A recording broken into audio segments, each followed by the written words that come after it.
సింహగిరికి పోటెత్తిన భక్తులు. విశాఖ జిల్లాలోని ప్రముఖ పుణ్యక్షేత్రం సింహాచలం అప్పన్నస్వామి దేవస్థానానికి శనివారం భక్తులు పోటెత్తారు. ఉచిత దర్శనం మరియు ₹100 దర్శనాల క్యూలైన్లు కేశఖండనశాల వరకు వ్యాపించాయి. ₹300 దర్శనానికి వెళ్దామనుకునే భక్తులకు సర్వర్ మొరాయిస్తుండడంతో టిక్కెట్లు జారీ చేయడంలో తీవ్ర జాప్యం జరుగుతోంది. దీనికి తోడు లాకర్ సదుపాయాలు లేకపోవడంతో భక్తులు తీవ్ర ఇబ్బందులు ఎదుర్కొంటున్నారు. ఫిబ్రవరి 1-2 తేదీల్లో SEC పర్యటన.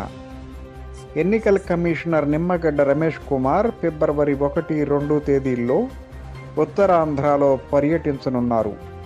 ఎన్నికల పరిశోధనలో భాగంగా విశాఖపట్నం, విజయనగరం, శ్రీకాకుళంలో ఆయన పర్యటించి అధికారులతో ఎన్నికల నిర్వహణపై సమీక్ష నిర్వహించనున్నారు.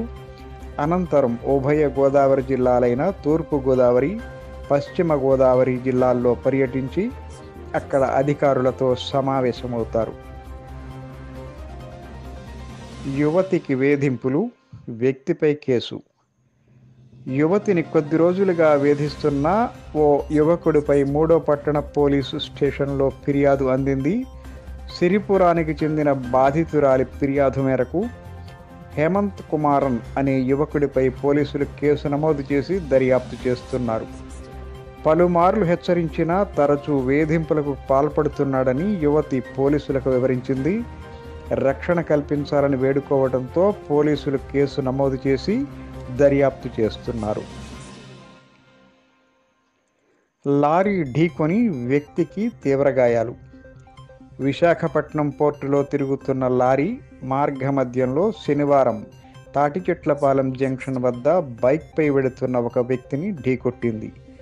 దీంతో నాగేశ్వరరావు అనే వ్యక్తికి తీవ్ర గాయాలయ్యాయి.